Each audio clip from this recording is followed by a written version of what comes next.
back again on the 26th of July, 2025. I'm trying out this room in the house to see how it works. There is a little bit of an echo, but I think it's okay. I think it's better than the last video where I was just in the corner of the TV room. But this one, a little bit more character, something more to look at least than just me. And because I don't really give myself that much credit for being that interesting. But anyway, I had a few other things to talk about that have just been rumbling around in my mind. My stream of consciousness. One of them has been that this summer and back into spring, it's like been doing some more running, jogging really, nothing like running, nothing that fast. The best I can do these days, it seems like, if I'm doing well, is on average about 9-minute miles, which is, I would have considered to be a little bit slow. But as I've gotten older, I've gotten used to accepting being a little slower. I just can't run like I used to. My old average wasn't even that fast. I was never the greatest. I was always a mediocre runner at the best of times, middle of the pack.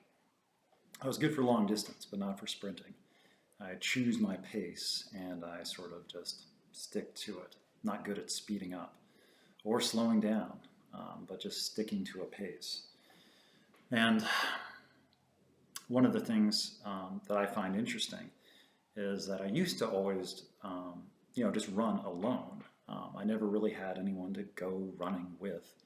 I used to run with my brother when I was younger, cross country and track when I was still in school. But, after school, I'd run with him. But then later, time, happens and situations change and people move. And just didn't have the same coordination and schedule to be able to do that sort of thing anymore. And I missed it. But I just learned, I just ran alone. I didn't really have many other people, that I knew. I just kind of stayed by myself. And I was okay with it for the most part. So running was no different of an activity than the rest of my life, just being alone. And I got used to it, and I was good at it. And I just set my own time, set my own distance, didn't have to schedule or coordinate or, pace myself with anyone or consider their fatigue levels or pain levels or breathing or, anything like that. I would just go until I, felt tired and turn around and head back. And if I needed to stop to walk, I could. I didn't really have that, any great expectations on performance, and I didn't really have any great ambition on, setting goals and sticking to them, and So nowadays, though, in my new situation, my domestic life, I am running with somebody, my significant other, and we do the running, jogging together a lot of the time. I still run by myself from time to time. But it's a shared activity a lot of the time. And running together has become the preferred method, preferred style. And I miss it when I'm just by myself again. And I was thinking about it the last time I was running by myself, that I'd grown accustomed to her pace. And I felt like I was running worse on my own. I was getting more tired, and I just felt like I was less motivated or inspired or pushed to keep a faster pace. Because I will admit openly that if left to my own devices, I will run slower in general. But her pace is a little bit quicker. So it forces me, not in a bad way, to keep up. And it actually provides me with a better experience. And also I have that sense of, it's like being on a team. So there's that camaraderie, and it's something we do together. So you know, relationship building or bonding. Uh, you know, so it's solidifying and, you know, adding on to that foundation that we already have. So it's good. I enjoy it. I would like if we could do it more often, but again, schedules and responsibilities don't always allow for being able to do that sort of thing. But we have found that even when there are other schedule conflicts, that I can at least go for my own jog, and they're able to be in the area, doing other things, activities, and I can just kind of do my jog in a circuit around, and they can do their job effectively while I'm just in the area. So it works. It's not ideal, but when are things ever going to be ideal? You know, often enough, it turns out. Often enough for, to be leading a life to my own satisfaction. Things are not, ideal all the time, but that's not the point for me. Because I think like a little bit of inconvenience is not a bad thing. A little bit of heartache or headache is not a bad thing. If I always got everything the way I wanted it, when I wanted it, I think I would just take everything for granted and, take everything as a given. And I wouldn't have to work as hard or work at all. I would just expect things to be okay, expect things to work out in my favor as I want them, when I want them. And I would get easily upset when something went wrong in the scheme of things. And I wouldn't be much of an interesting person at all if everything just worked out. But luckily for me, things don't always work out, and I do have to work for things, and I do have to put in effort. And even once things are established, I can't just rest on my laurels and then just, expect things. No, I still have to try. I still have to work. I still have to talk. I still have to communicate. I still have to put the next foot forward. And one of the things I've missed, or kind of gotten out of the practice of, is creating these videos. I did them by myself, for myself, for years, just talking to myself in the camera and posting it publicly, without any real ambition in that regard, except for just having a platform to speak and just to expose my thoughts and just to take account, be responsible for, take ownership of, and be accountable. Because as soon as I say something out loud, it becomes real, and then I have to face it. And I remember early on, it was an uncomfortable practice, especially when I got feedback from strangers, essentially, who don't have the whole history, of course, and they don't have the context by which to judge or criticize or condemn, or on the other side, to support, to rally, to cheer, to identify, to find relevant. But it became a habit, talking to myself. But now I have conversations with a living, breathing person, and it feels like that energy is expended, and that need to communicate is fulfilled. But I still like talking to myself and having it recorded so I can revisit it later and just see and have it just some sense of continuity and permanence where I can look back on things if I ever choose to and be like, oh, so that's what I was like then at that time. And it's like keeping a time capsule or a journal or a diary, a video log, as they say, which is, I don't know, I think it's fallen out of, it's not as popular as it seemed like it used to be, or I'm not sure how people do things these days. I'm not in the know on current trends, which is also okay with me. I'm fine to not be in the know. I've always been, or felt to have been, in the minority, and just kind of in my own space and time, in a way. But it suits me. And trying to be the person that I actually am versus, struggling to be somebody that I am not for the sake of everyone else's comfort. I'm just better off, because I will come off if I'm just pretending to be something that I am not. It is noticeable. I seem stressed or strained or uncomfortable, and it's because I am. And it's like I'm desperately trying to conform or to pretend to, be comfortable, to look comfortable, to make small talk.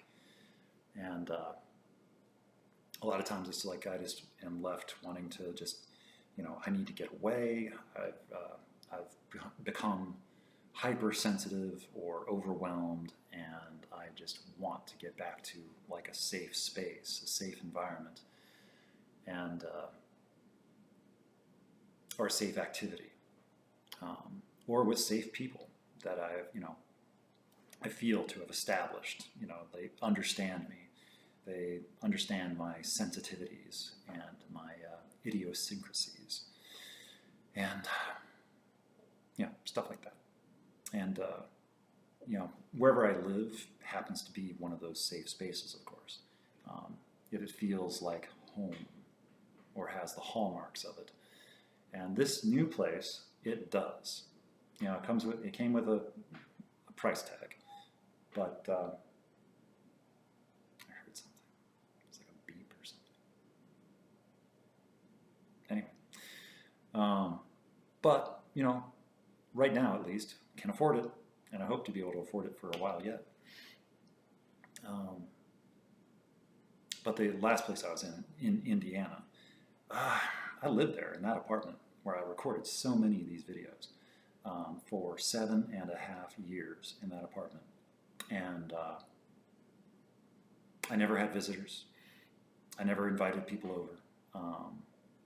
It was just my little sanctuary away from the world. As soon as I went in and shut the door, no one else was coming in. And I never expected to, and I never wanted anyone over. I never knew anyone that I wanted to invite into my world, into my own personal realm of solitude.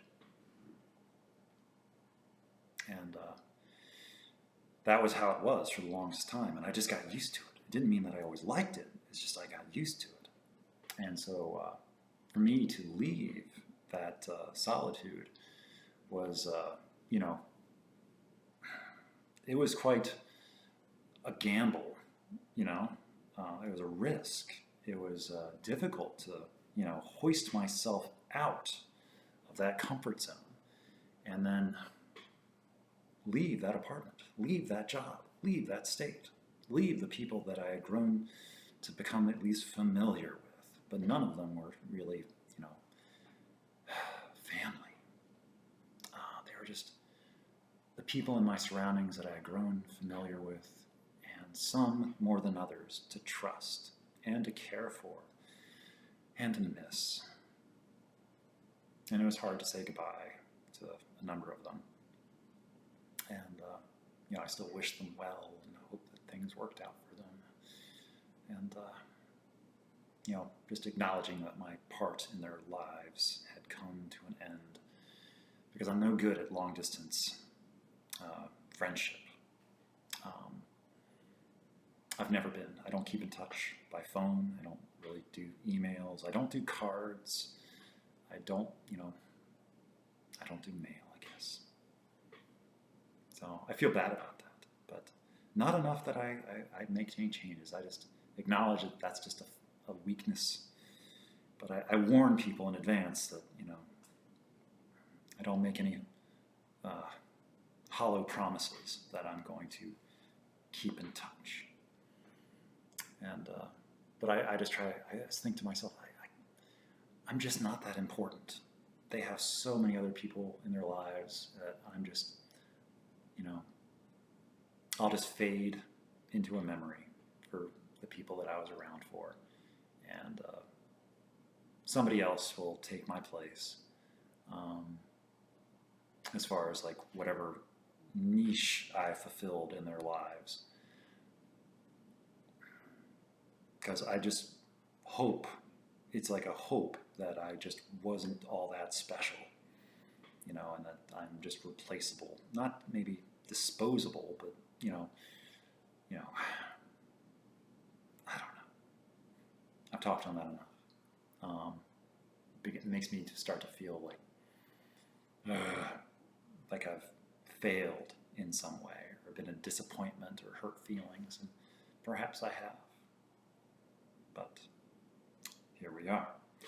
And I am learning again in a new place, a new context of time and situation, that it's like no matter where I go, I'm still dealing with the same issues that I dealt with anywhere else, whether it was in where I grew up, or in Wisconsin, where I was before Indiana, or here. It's like, yeah, I'm still dealing with the same issues as I was dealing anywhere of those other places. I'm still dealing with me.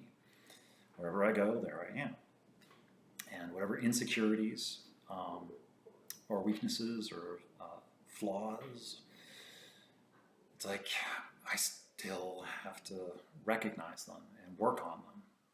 It's on me. And, the only thing is whenever I'm in new situations with new people, they don't know that. They don't know about the problems that I have interacting with the world, or interfacing with the world, my sensitivities and my limits to what I can handle. And, I try to, be patient and try to let people know that, no, I'm not trying to be offensive. I'm not trying to be rude. I'm not trying to be antisocial. This is just how I am. And it's not you, it's me, sort of thing. That I am this way with everyone. Standoffish, shy, quiet. People, notice pretty quick that I don't talk all that much in a social situation. And they wonder, it's like they just notice that I'm quiet or reserved or shy. And I'm just not that outspoken and verbal. And I don't have a problem with it. I'd rather just sit in the room and listen. And I'll add to conversation when I feel like I have something to say that's worthwhile. But I don't like to fill the air with conversation for the sake of filling the air with conversation. It does not make me uncomfortable to sit in silence. Or to be like in the car and not talk. It's like, yeah, that's okay. But I recognize that other people, they need that conversation, or they want it at least, to, I guess feel okay, to put them at ease with their company, as though we have to perform for people when they're around, to entertain, to accommodate, to or something. I'm not sure. But that's not the point of this, and I'm not complaining. I'm just making observations, and it's all anonymous. These are my generalized overview of society and people that I've encountered throughout my entire life. And I'm not trying to isolate and on any particular segment of the population. It's whether I'm at work or on the street or in shopping or any other place. It's like my experience of the human race, and it's not the same as maybe what other people's is. I don't know what other people's is. I don't know what I don't know. And that whole line of thought. I like to think that it's similar, that whatever experience I'm having is similar to how other people interpret the world. But I have to acknowledge that I really don't know. And I've noticed that by being the way that I am, I tend to hurt people's feelings. And that's always been confusing to me. And I've tried to learn how to not do that, but it comes at a sacrifice. It takes extra energy for me to put out that level of interaction for people, so that they feel that I'm doing well, that I'm okay. It takes extra energy to put other people at ease, that they don't have to worry about me, that I'm okay, and I can do that for a while, but eventually I have to let down my guard and let people see me as I am slowly, and then get them used to the idea that I tend to work at a lower energy level, and that's just normal to me. And I'm not comfortable around people that I don't know that much. I keep my guard up until I've grown a little bit more familiar, and then slowly they'll get to see who I am when I'm comfortable. But I can't really do that on demand. It's something I have to. It's just something that naturally happens over the course of a relationship. And just like asking questions like, what sort of music do you like? As far as like a getting to know you question, or an icebreaker, or just one of those generic questions that people ask so they can get an idea of who this person is. It's like, I've never had a standardized answer on how to answer that question, or a lot of those types of questions. Like, what kind of music do you like? It's like, I almost feel like I need to write things down in advance so I can have like a card that I pull up and be like, I like this. And it's like, I don't have anything like that. So I give a generic answer that's not too specific and kind of ambiguous, that dodges the question. And it leaves them feeling, why can't they answer the question? But I just think to myself, if they're going to be, if they'll learn over time, if they are around me, just what I like and what I don't like. But I don't have prepared statements to answer questions, that are available. Like, just, I don't have them. I don't have the words, and I don't have rehearsed answers. And I've thought about making them, like having practiced answers for standard questions. But I've never done that in all these years. Thought about it, but I guess it's never bothered me that much enough to actually do anything about it. So, but anyway, I guess that's all I really got. I didn't really want to talk about too much more. I have another topic already lined up that will be for another video, and that'll be another stream of consciousness, like I've always had for the different topics, like one at a time, except they bleed into each other. And this one was mostly about running, believe it or not. That's how it started, and I'm just tying it together here at the end for some sort of coherence, loose coherence. And I was thinking about how I used to make videos more often, of course, and how did I come up with those topics? And I remember, it was recovery topics, a lot of them, and or things I'd hear in meetings and want to speak on, but then not have the chance to fully explore. And I saw this as a platform, so I could go on a wild tangent exploring the issue in depth, and with no one to interrupt me. I can just speak, and until I exhaust myself or start talking in circles like I usually do. ad nauseum. So there's no shortage of topics, and I just mostly will stay away from politics and religion. This more about philosophy and my general, non-specific, anonymous, ambiguous feelings about the world and my perception of it. And I know that I'm not accurate in that. I just have my own version of what I believe the world is like. But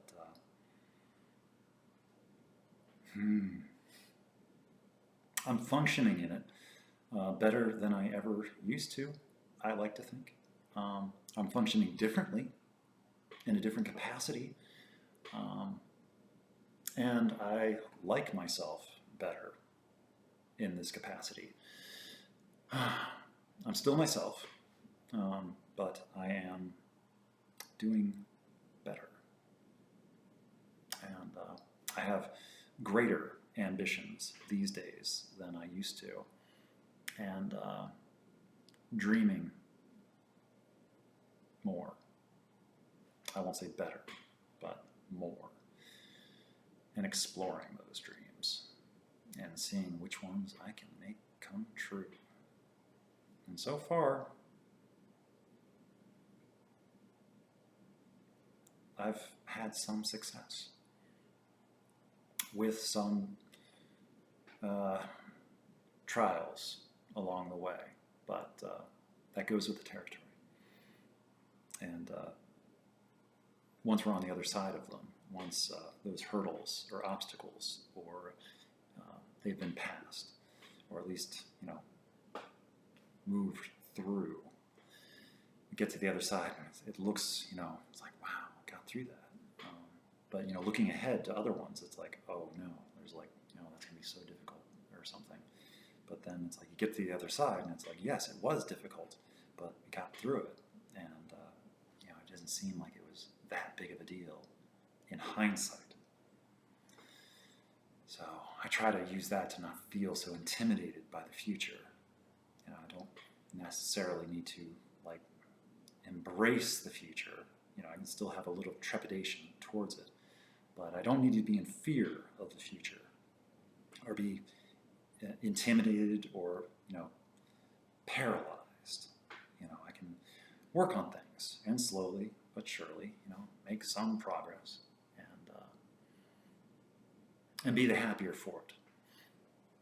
So it's better for me to face things and make mistakes than to hide from things and for fear of saying the wrong thing, doing the wrong thing. It's like I feel better facing my problems than running away or turning my back on them.